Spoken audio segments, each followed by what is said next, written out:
entitled Christianity and Culture. Kwa Kiswahili sanifu, Ukristo na utamaduni.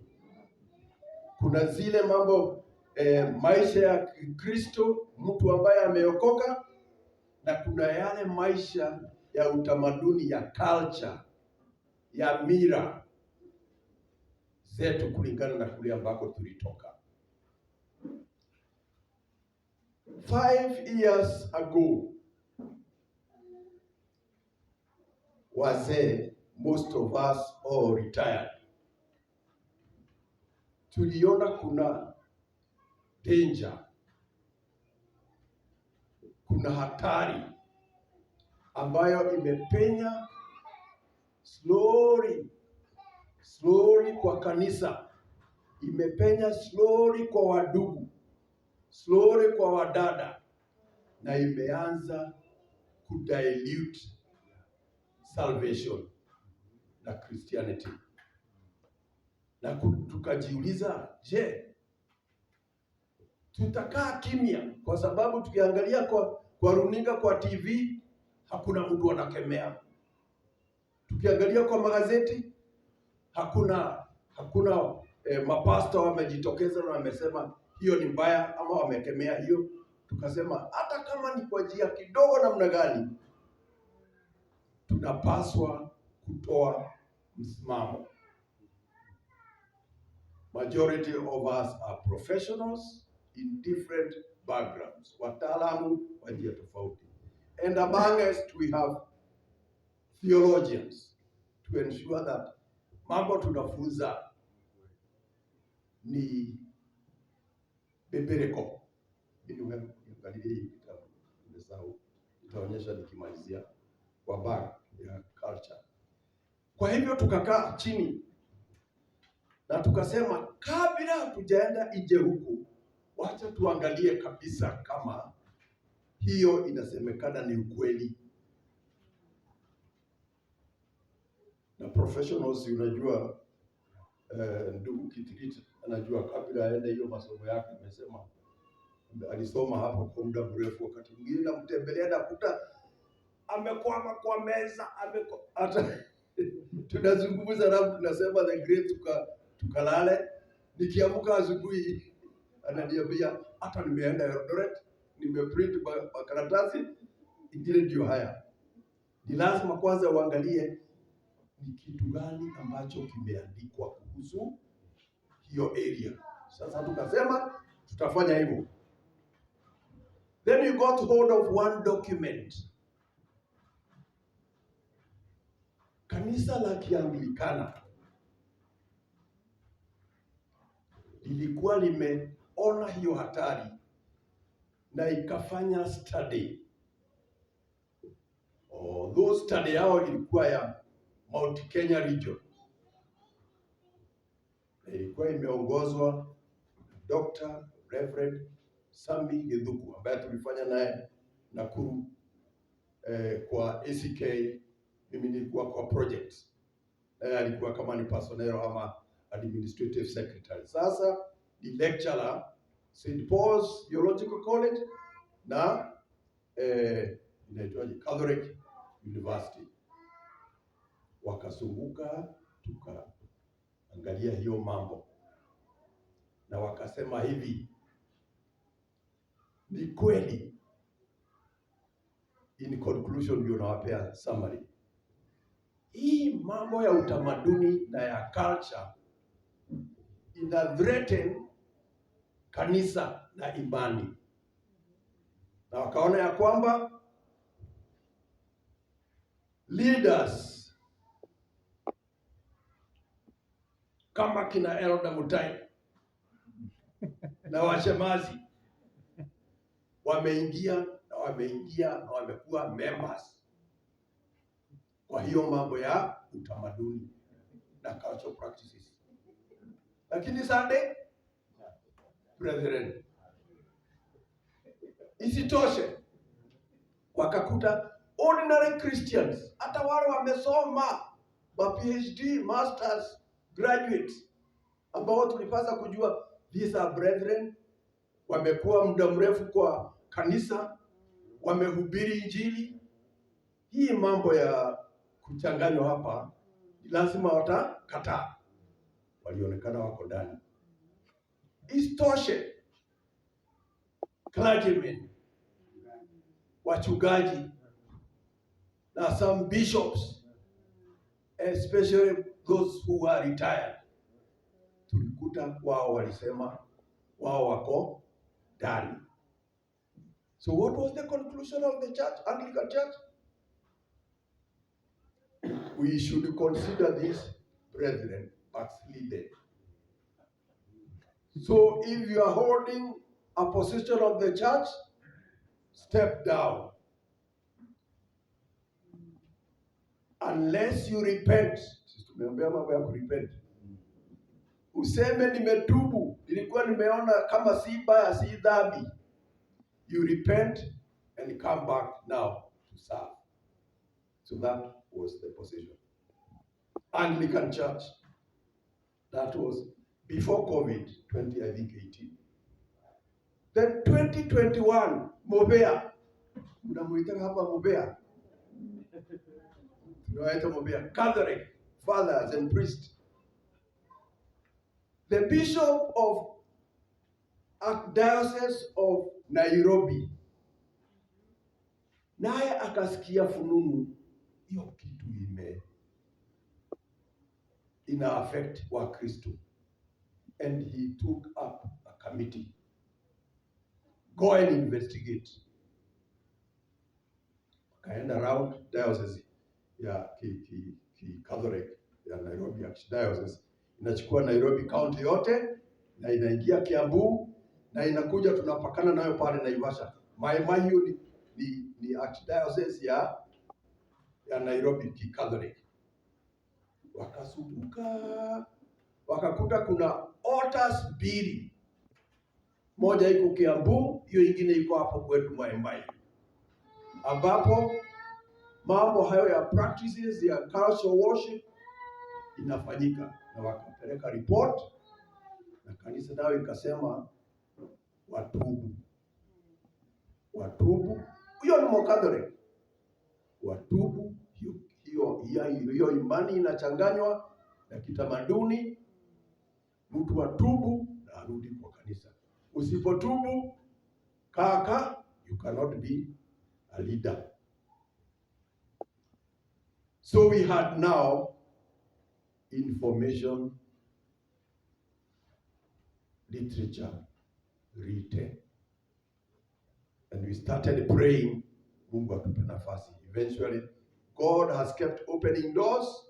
Tumeenda diocese nyingi za Nyeri, za Mount Kenya, Murang'a, tumeenda Kirinyaga, tumekuja Nyandarua diocese, tumekuja Nakuru diocese, tumekuwa hapa Eldoret, tumekuwa Trans Nzoia, all over. And now also we have started online workshops where we speak about the same.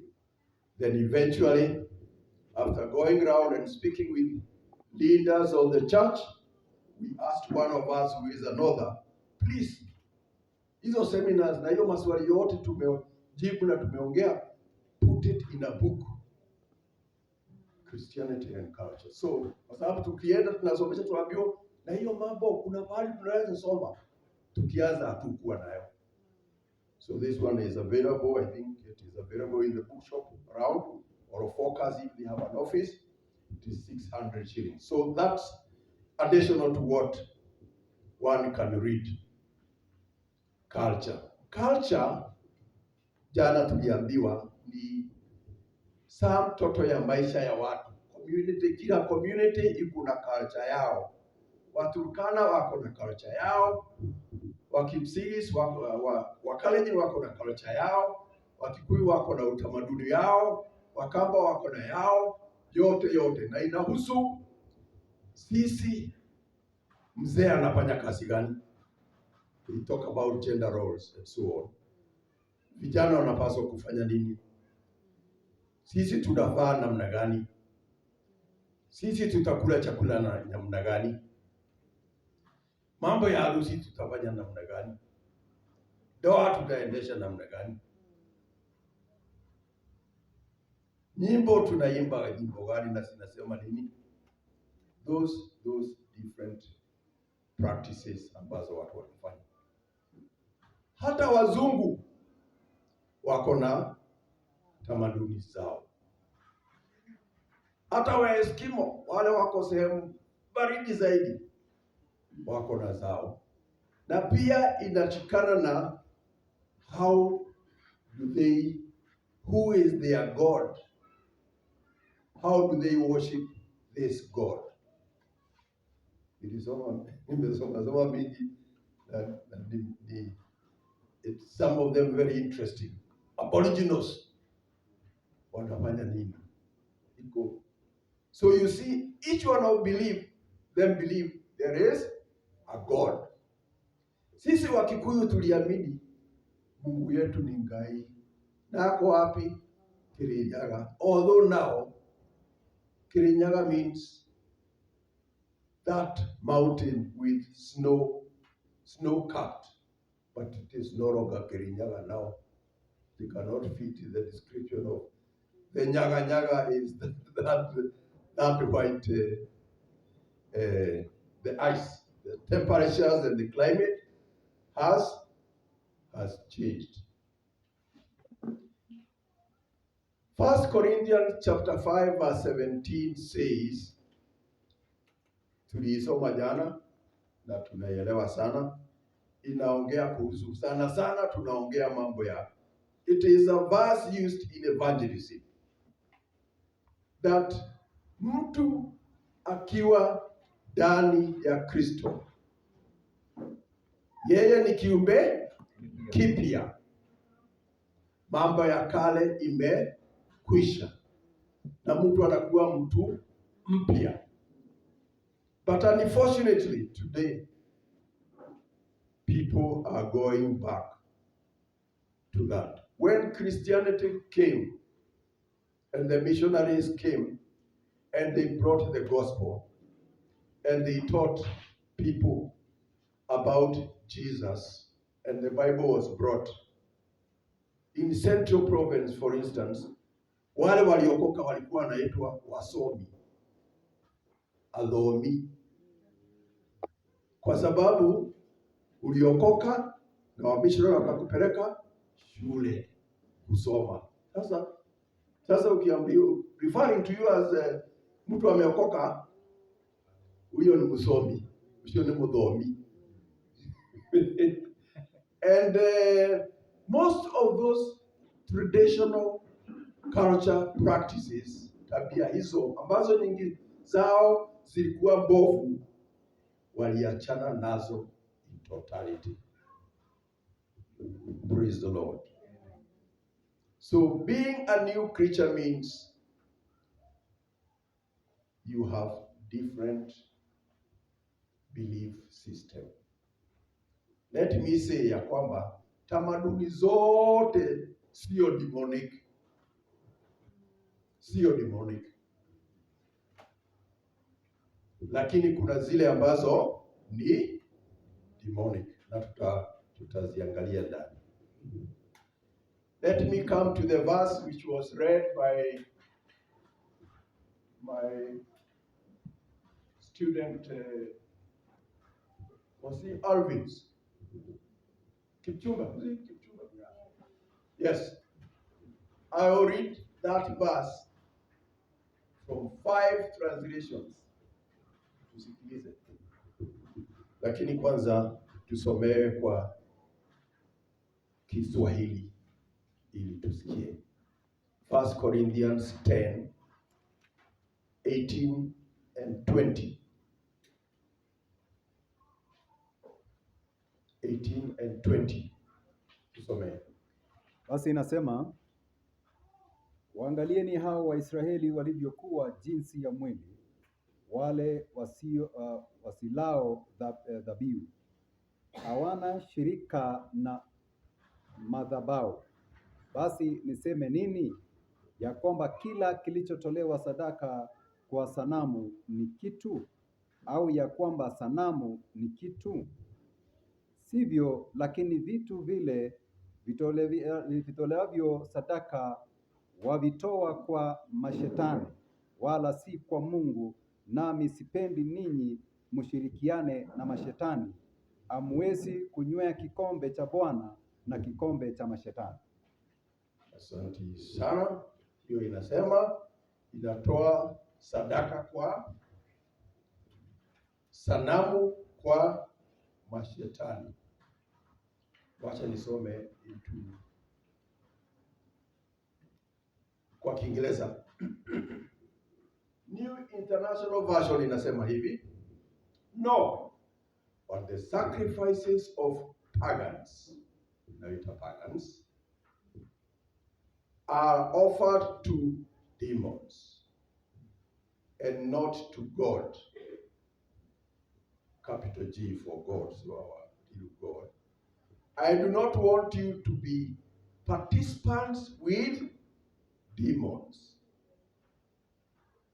New King James Version inasema, rather, that the things which the Gentiles sacrifice, they sacrifice to demons and not to God. And I do not want you to have fellowship with demons. Hiyo inasema tusiwe na ushirika na mapepo. Another translation says, kama hujasoma Greek, read several translations. Utapotea. I read it even in Kiswahili, I read in my mother tongue. And then I get more revelation. Then this is Revised Standard Version says, no, I imply that what pagans sacrifice, they sacrifice to demons. You see, all of them are agreeing demons and not to God. I do not want you to participate with demons. The other one is Amplified Bible. It says, on the contrary, the things which the Gentiles, into bracket pagans, sacrifice, they sacrifice to demons and not to God. And I do not want you to become partners with demons.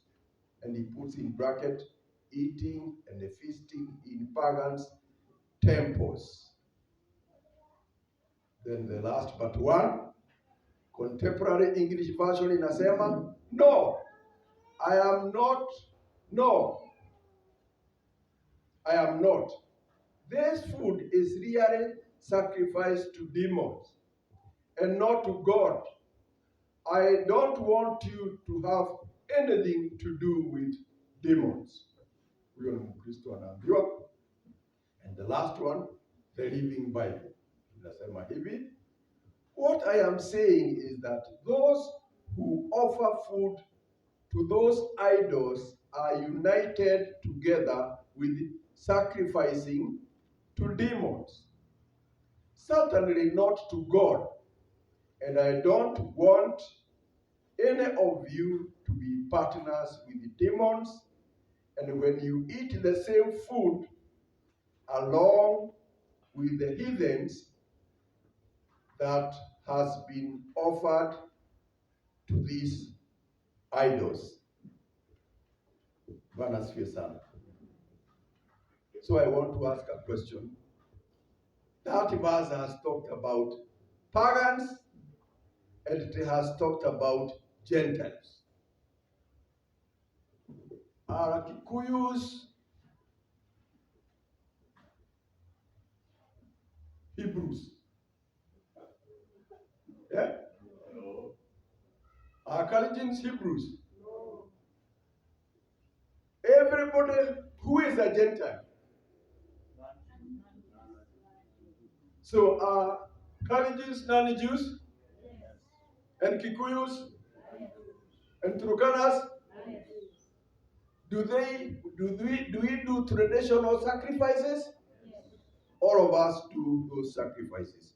So the Bible is telling us all those sacrifices are not sacrificed to God, they are sacrificed to demons. And we should not partake, tusiwe tunashirikiana na hizo sacrifices. Niseme hivi, kwa culture na practices utamaduni zinatoka three sources.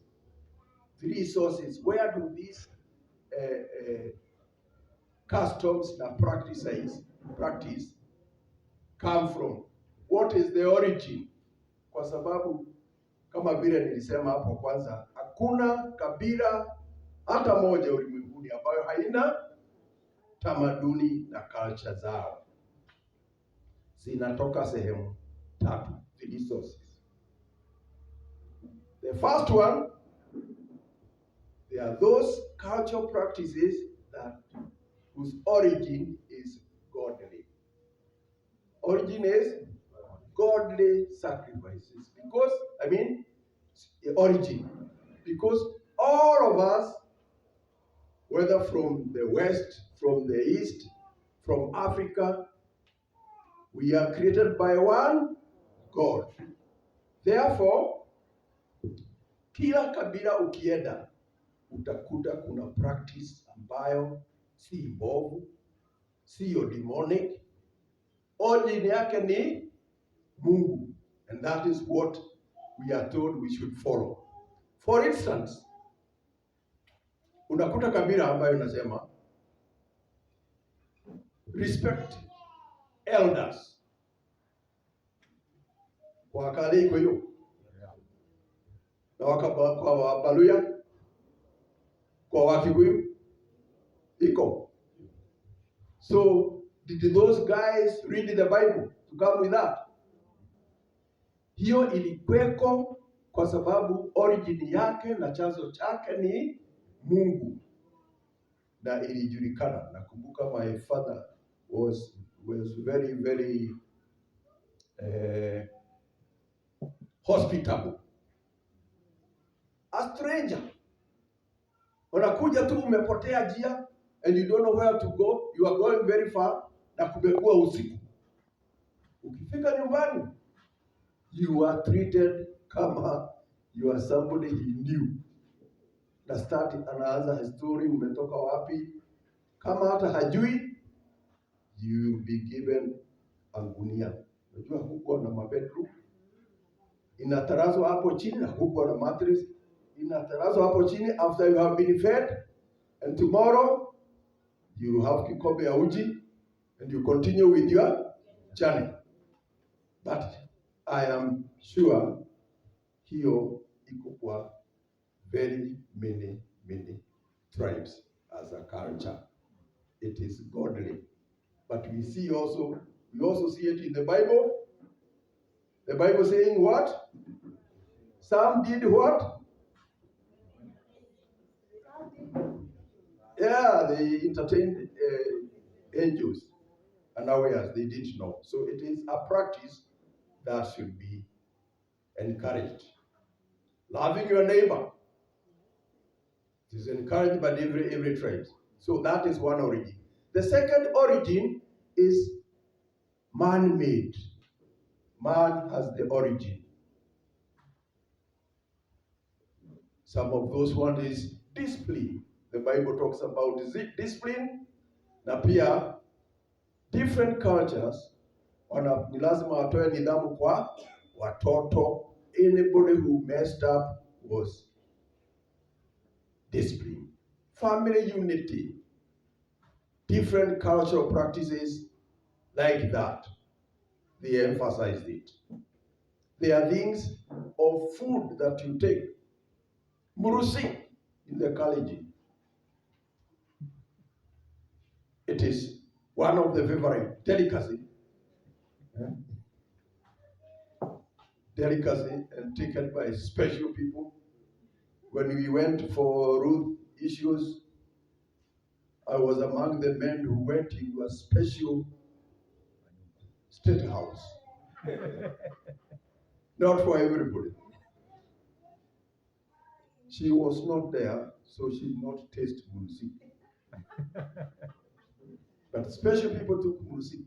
So Murusik encouraging, if it's done in the right way and there is nothing, no sacrifices involved in it, it is correct. Mukimo in the Kikuyu cultural practice.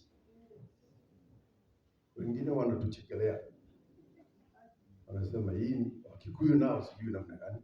Wanachukua waru, wanachukua greens from different vegetables and beans, and they smash it together and they give people as food. So there is nothing wrong with that. Even after you get saved, you can comfortably continue with your kimiet and gurusik. I can comfortably continue with my mukimo. There is nothing wrong with that. So that is from watu wenyewe wana matamaduni ambayo wanafuata na inapaswa kuwa hivyo. Waluya nao na kuku engo, nothing wrong. I went to Luoland na for the first time nikaona nimeletewa kuku. Kuna dio hapo extension team naletewa kuku. For the first time nilikuta kuku mpaka kichwa imepikwa. And I was being told, officer, hii ni yako. And for the first time I've never eaten kichwa. Nikaambiwa, this is evidence ya kwamba this is not an ostrich, it is not a flamingo, and it has purposely been slaughtered for you. So there is nothing wrong with that, even if you haven't eaten, provided there is nothing attached to it. Then the last source of culture practice is practices that demonic origin. This is evil, and it involves witchcraft. Tukiokoka, hiyo tuachane nayo kabisa. Devil worship, tukiokoka, tuachane nayo kabisa. Sacrifices, and it is even written in the Bible, sacrifices of children. Tulikuwa Kabarak University juzi, I think it was in August, and we had students from the East African region, including Madagascar, and we had stories that if some tribes in Uganda, ukibarikiwa upate twins, you must sacrifice one of the twins. Or sacrifice one of them to the devil, so that the one that remains survive. But thank God there was a sister there who said, that is true, but my parents are Christian. We were born twins. I got married 6 months ago, and my sister is a medic in Texas. Praise the Lord. Amen. But it was not easy. Alituambia vile wazazi wa parent and the peer pressure and the community gave them pressure ya kwamba wewe utakutana na mambo haya. Both of them will die. So instead of losing both, you better kill one. But they did not. So sacrifices. Those are demonic. Ancestral worship.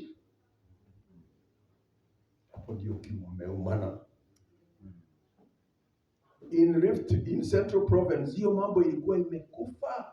Christianity ilikuwa imedominate. But recently tumeanza kuona nguo kwa TV za Wakikuyu wazee ambazo hazikujulikana. Because the council of elders whose origin is connected with the politics imekuwa revived na imechochewa na imeingiza mizizi. So today you are told, if you want to contest to be an MCA, to be an MP, any position or political leadership, lazima ulete pusi ya wazee kwanza, uwe initiated, wamwage damu. And that pussy, you cannot go to butchery and bring meat of the goat. It is not acceptable. Why? Because the issue is not meat. The issue is the blood. And hawataki, haiwezi kuchinjiwa hata ukileta hiyo live, haiwezi kuchinjiwa hapa pahali kuna concrete. Ni lazima iwe kwenye mchanga.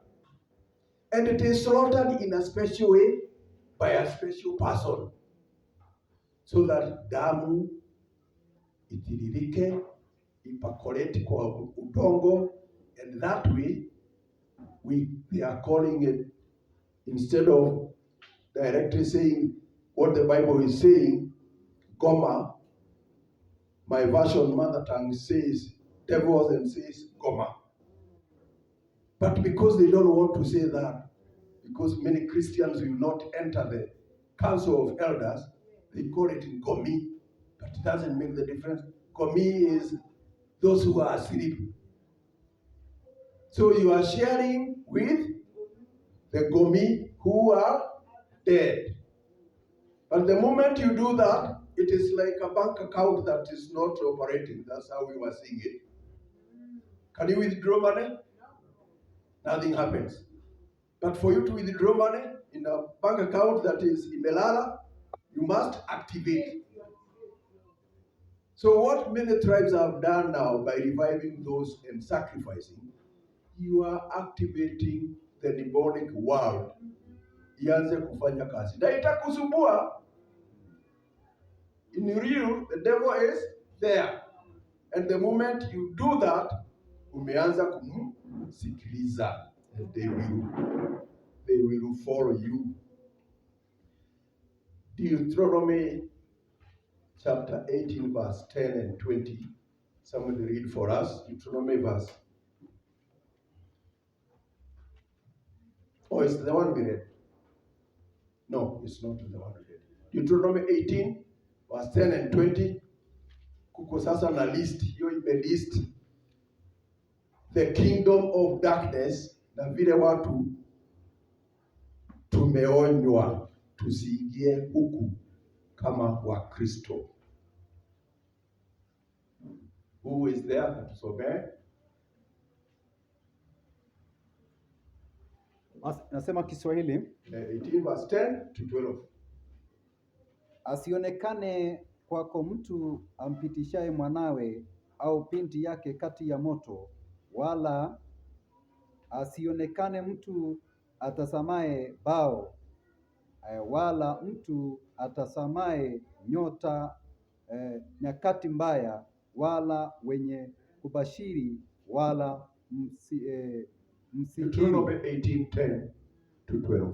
Yeah. Wala mtu alogae kwa kupiga mafundo, wala mtu apandishaye pepo, wala mchawi, wala mtu aombaye wafu.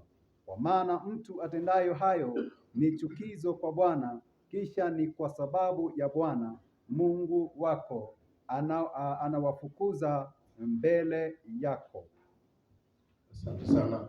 Kuko list ambayo inahusiana na kuabudu sanamu na kufuata njia za ambazo zinaingiana na pepo wabaya, the kingdom of darkness. Na tunaambiwa some of them: sacrifices of children, divination, stars. Unajua nyota, kuna watu ambao immediately wakinunua gazeti, page ya kwanza ni kwenda kwa stars, koram ya stars, wajue hii stars inanitabiria nini leo. Mpaka Wakristo naona hii siku hii ni siku mbaya kwangu, hii ni siku mbaya kwangu. So this one, I should not go to church today because it tells you don't mix with public today. Anything bad can happen. So you say the church, sitaenda leo kwa fellowship. So you are controlled by hizo nyota. Witchcraft. Tunahitaji witchcraft? Uchawi. Charms. Hilisi. Unafungwa na unaamini hizo zitakuzuia kutokana na ndoa yako itakuwa sawa. Magonjwa haitakukuta. And then necromancy. Necromancy is consulting the dead. Tumeanza kuona mpaka sasa katika runinga zetu zile tunaita nini? Films. Video shows zinaonyeshwa hapo, na unaona mpaka wa Afrika zilianza na wazungu, lakini now I'm seeing actors wa Afrika wanaenda na maua. Kwa mtu amepata shida, ameenda kwa kaburi ya mama yake, baba yake, anapiga magoti hapo, and it is not innocent. It is innocent. That is a no-go zone for a Christian. You should not be involved in that, among others. I now want to touch 4 entry areas. Area 4 ambazo Mkristo anapaswa kujihadhari, kwa sababu ndio milango ambayo hii devil worship and demonic worship na hiyo mambo ya bad cultural practices imeingilia na imeharibu wa kanisa, waamini katika their belief. Point number 1, during birth. Watoto wakizaliwa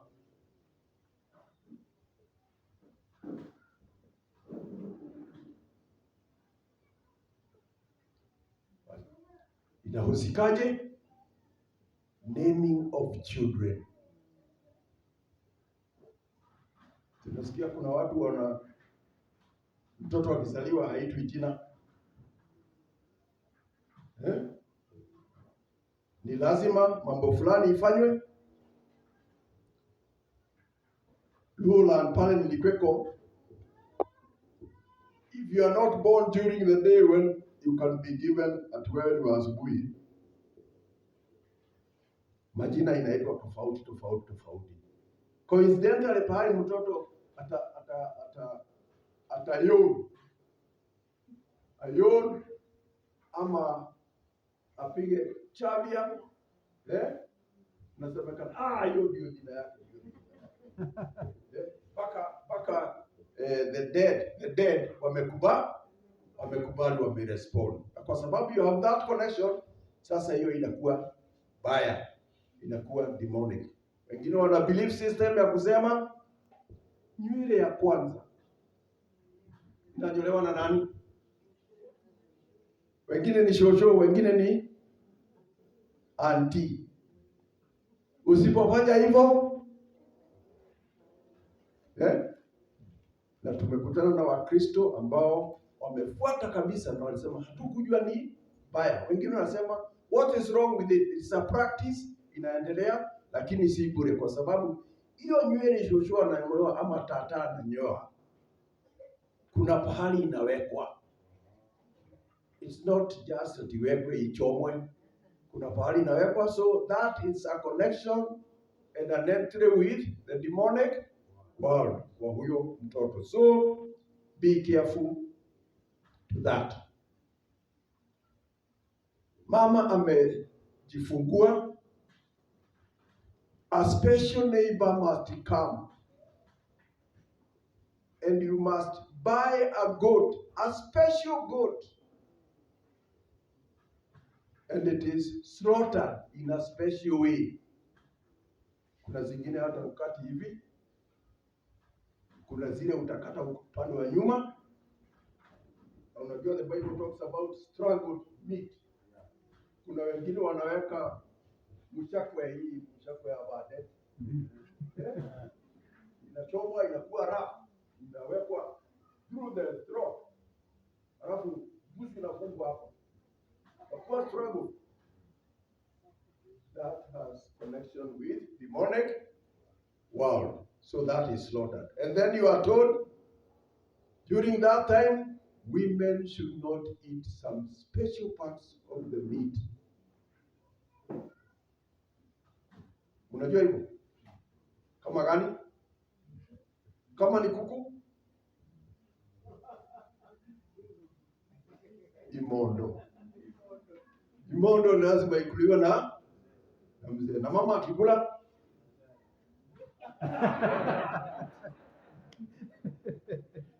hatari. They have connections with that. And then in our cultural practices, inasema kichwa ni ya mzee, lakini masikio ya mbuzi inakatiwa the young girls. Specifically. Young girls. And then you leave me.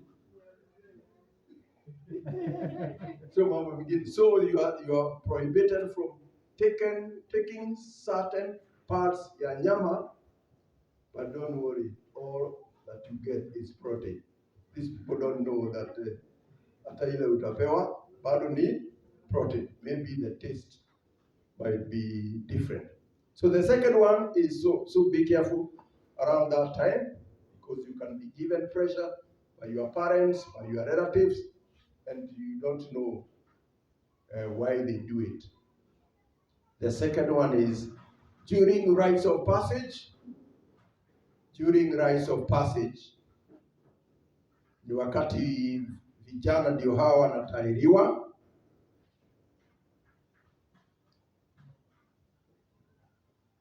Then after kutahiriwa kuna training ambayo inafanywa. You must know the content.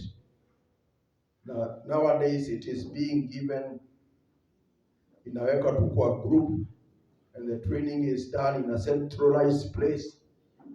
As a Christian, you should not just take your son kwa sababu hiyo ceremony unasikia iko. Because unaambiwa nikuleta tu nisikia juzi ingine iko nasema ni 10,000 shillings for a week. That takes care of the facilitation fee of the speakers and the food and so on.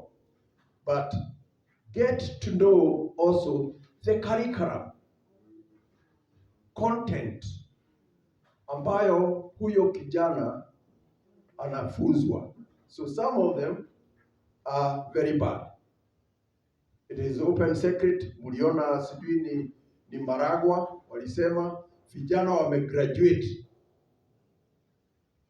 lakini culture ambayo imeshikana na demonic world inawaambia kwamba ni lazima ukutane na msichana immediately ukigraduate. And because there are some in the village, the girls are not enough, and some of them are Christians, the parents give these boys money. Na ilisemekana walikuwa wameenda kwa center, kwa brothel, pahali ambapo maraya wako ambao wanajiuza. Naambiwa facilitation, one shot is 1,000. Unaingia, unatoka. Sasa wewe ni mwanaume. Unaingia, ingine wanasema no, I'm valuable, 1,500. Na tunapea innocently watoto wetu.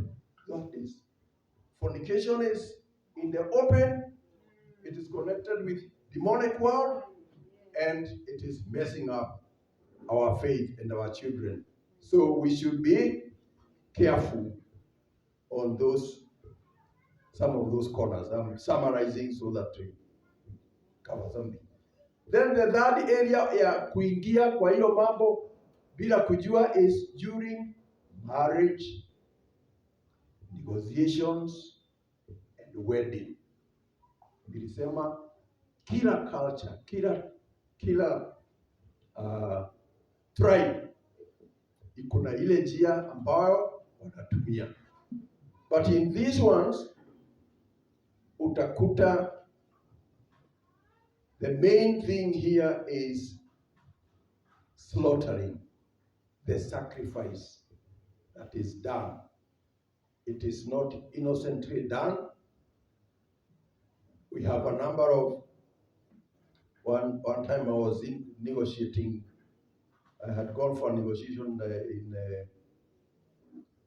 in a place in Central. Huyu kijana mama yake tulifanya kazi nao, baba yake baadaye akaaga, so the mother came and said, and the boy used to come to our place, so he knew us. Oh, so I'm depending upon you to go and the way our brother has just said, they'll be going to the girl's place. Then I had, because I know the process, what is demanded, and the sacrifices that will be done, and there will be involvement of blood, I had to prepare the spokesman from the other side in advance. So after people went, waliongea hiyo mambo yote, mtakuja namna hii.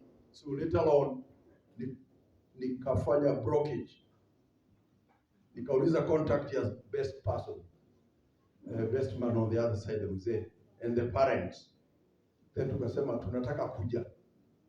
Unajua kwa hizo mazungumzo hata mama wa kijana si lazima aende. Sasa nikasema nataka kuja mpaka na mama, hatukuji mazungumzo, tufahamu kabisa na mjue huyu mama wa Ng'ang'a ni nani, na hatutaki mlete kijiji yote huku. The parent and the best, the spokesman. So we went and told them, this young man ameokoka, na msichana wenu mnasema pia ameokoka. Huyu mama, huyu kijana ameokoka, mimi tulifanya kazi na huyu, ni mimi kama baba na nimeokoka, and this is when we come that day, please don't demand A, B, C, D, because mtakuwa mmedhuru imani yetu. So they understood. Although later on nikapigiwa nikaambiwa, mimi nimepigwa sana hapa na wazee wamesema niliharibu. Tunataka ujue utachinja kitu ambacho nilikuwa nimesema bana, mimi sitachinja, lakini nyama ya kula after you have bought and cooked for the visitors, we will square the bill. Praise the Lord. So during weddings, negotiations, and so on, that happens. And you know, connections in the Kikuyu are told, for instance, even after your children are grown up, inaambiwa ni lazima niende na je baadaye. Tunajua hii mambo ya kutoa nini ratio haikuishagi, ukuje ukate shoulder. Unajua kukata shoulder, and that is connected with the demonic world that you are seeking blessings. So that is harusi and so on. The last one I want to cover is death and funeral. Death and funeral. During wakati watu wamekufa, tunapaswa kama Wakristo kuwa very careful, kwa sababu kuna mambo ingine ambayo inafanywa wakati huo ambayo pia iko kinyume na imani yetu na imeshikana na mambo ya demonic world. Sacrifices zitakweko ambazo tunapaswa kujiadhari. But I have seen even Wakristo very committed brethren, during the burial of their beloved brother or sister, or wife or husband, when we make tributes, si Biblia tumesoma hapa tukaambiwa tusiongee na the dead. But when we making tributes, tunakuta we are speaking to the dead. Kama huyu mtu wako kwa geneza anasikia, and that is against our faith. So you don't go saying, this is a husband saying, dear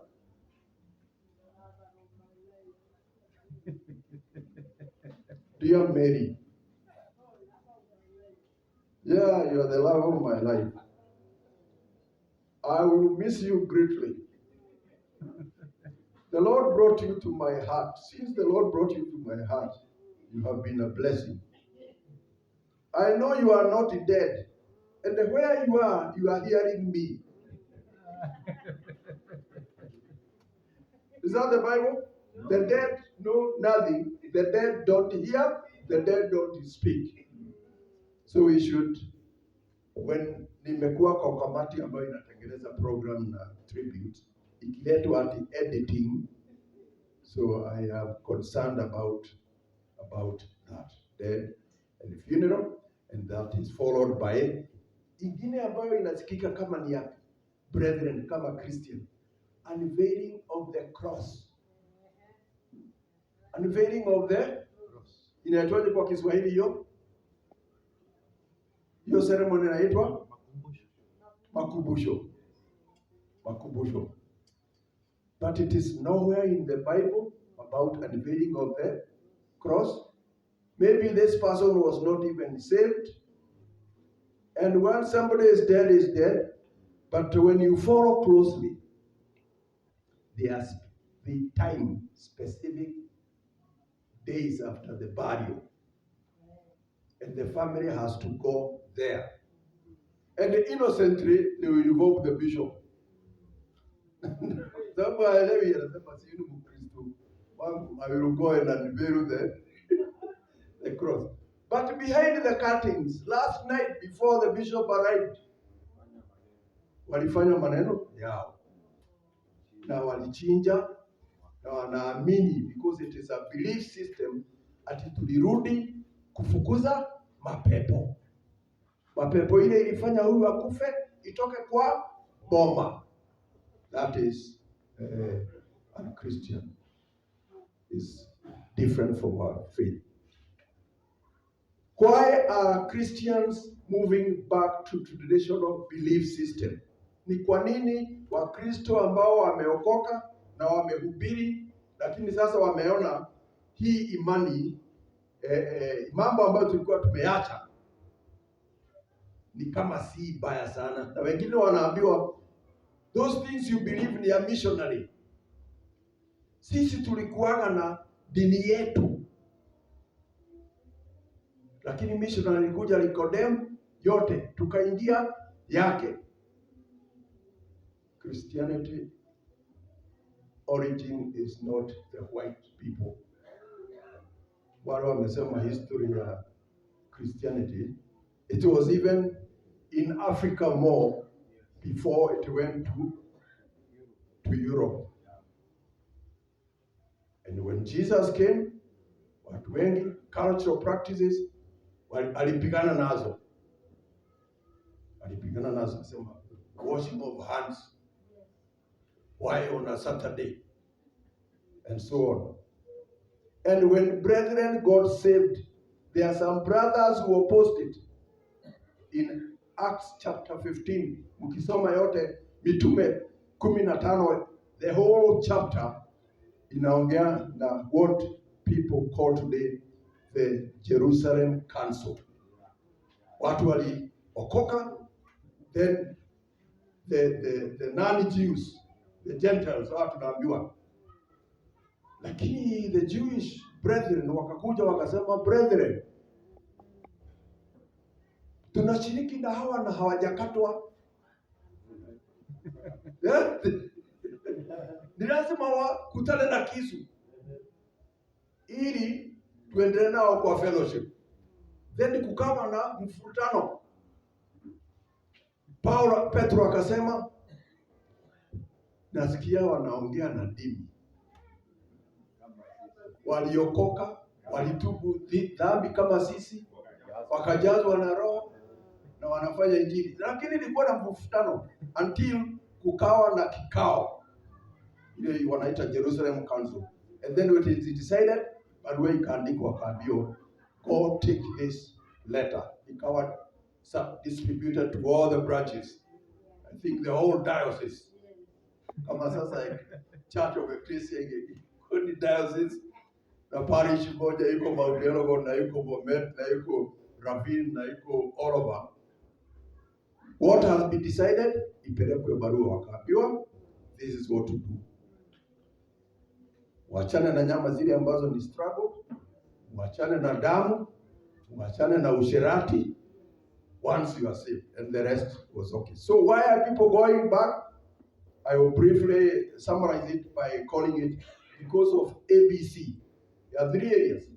ABC. 1, people want to achieve. Achievement. Tunataka kunyakua. We want to be somebody. Sasa majority ya men wameona nimefika hii kiasi, nimefika hii. And in Central Province when they are being cheated, wanaambiwa hivi, you are still hujafika, tunataka wewe uingie kwa Council of Elders. Na tunaambiwa kama wewe hujatoa mbuzi, wewe bado ni ngetai. Wewe uliokehe. That's how we put it in our, to diminish you. You cannot go and do a case. You cannot join the elders if there is a feast. If there is a major decision, you are sidelined, given pressure so that you agree. So men are giving in. Oh, I needed to do a goat. You bring a goat. But that is only the first step. Other demands will come. But before you realize, you are at the point of no return. Na mambo imeharibika mpaka kwako. Have you heard of men who are having their wives with grown-up children circumcised? You have read. Because of those belief system, demonic beliefs. Ameingia pole pole mpaka imefika pahali sasa kuambiwa to get to the other level. You must. So they want to achieve possessions and so on, and they are told in that group all the prominent business people utakutana na wao, all the prominent politicians, they are with us. Si utaingia ili ukutane nao. Ukisikia next Saturday fellowship hiyo yao ikikuja hapa, na ni lazima kutakuwa na mbuzi ya kukula, because there are more people bringing, and you are told, oh, you want to meet His Excellency the President Ruto, he is coming around, and you meet him. He is one of us. Some of them will say, in fact, he is our patron. Si utaingia because you want to achieve. Men want to achieve. Everybody wants to become an achiever. B, belong. Ndio kanisani, and I think this is a true observation, men are isolated. There aren't very many activities for men. So you only come to the Sunday service. Baada ya Sunday service utasalimia mmoja wawili if you are lucky. Nimeona watu wameingia kanisa na wamekuja the first day wanaambiwa, like we have done, how many are our visitors? Tunaambiwa hivi, huyu man, this man has become lonely huko nje. He has been frustrated, but eventually he says, let me try the church. He gets saved. He has no fellowship outside.